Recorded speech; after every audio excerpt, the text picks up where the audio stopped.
right, up next we have a roasted pear and gorgonzola salad.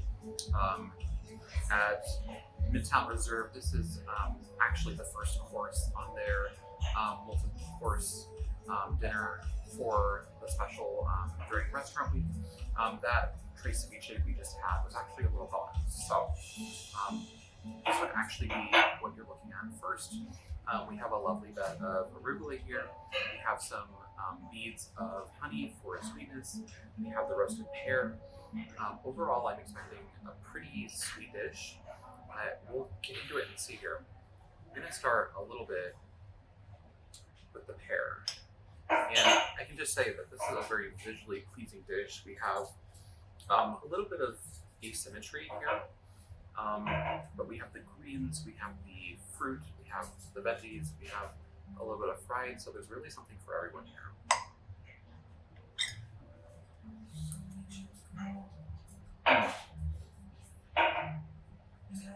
So a really bright pear note to start, and it reminds me almost of what you would taste in a alcoholic drink with pear in it. Very sharp, very bright, brings your taste buds to life, very crisp. I'm gonna try this with a little bit of arugula here, just to get all the elements together, and a little bit of, I don't know if you can see that there, just some honey. Just look at that dried honey there, I think that's really pretty.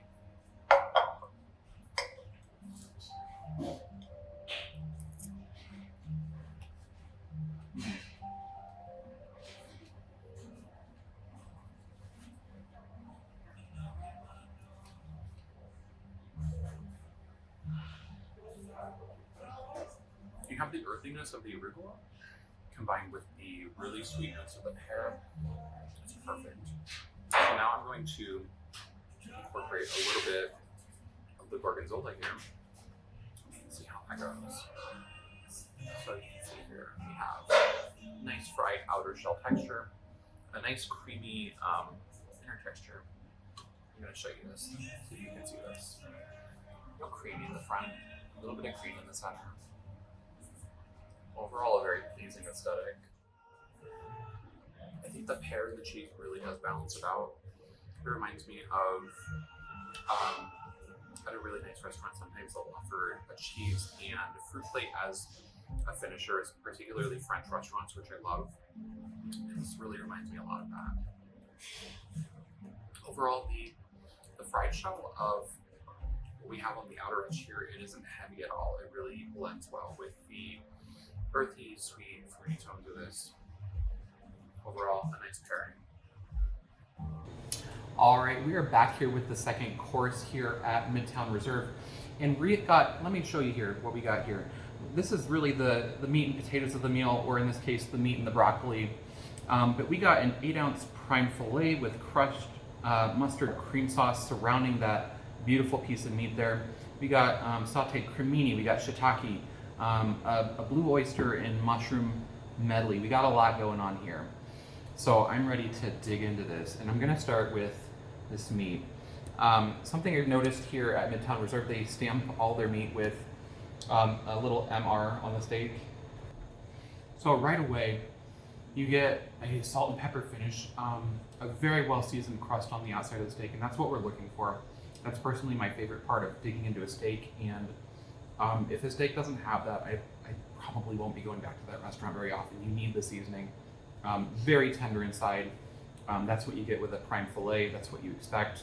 And then you almost don't need the sauce that it's sitting on top of, but it's a really nice finish. I'm gonna try that by itself here to give it some justice. Very creamy, almost like has a similar profile to a really creamy mashed potato.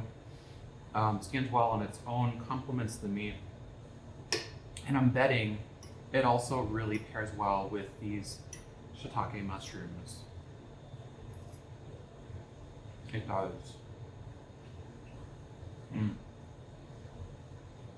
So I don't know about you, but I'm not always a mushroom fan. I like mushrooms in certain circumstances. I love them sauteed.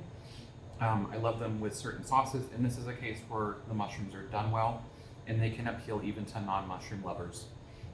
The mushrooms almost take on a meat profile flavor of their own, adjacent to the prime filet and the sauce here. Really all marries beautifully together.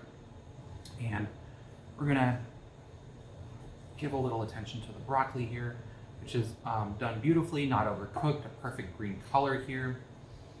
I'll show you that there.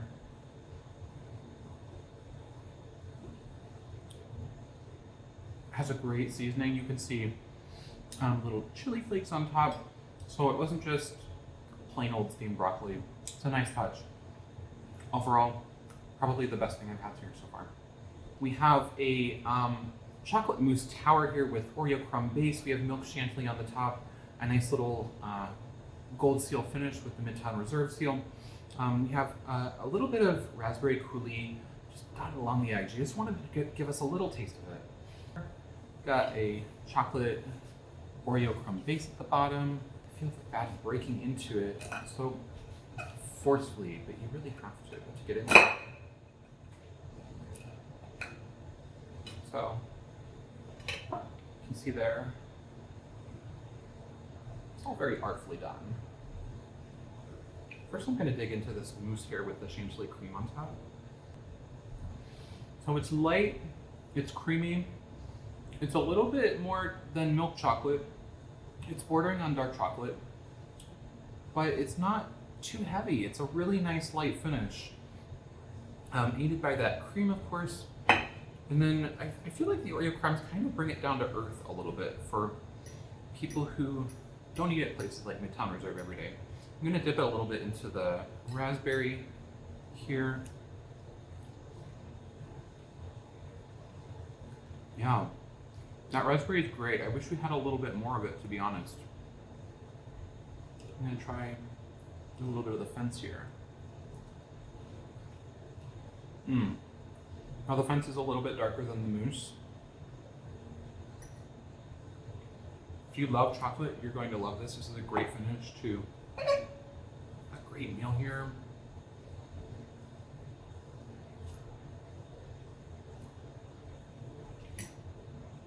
I'm curious to see if this little stamp has any flavor. I'm sure it's edible, but we'll see.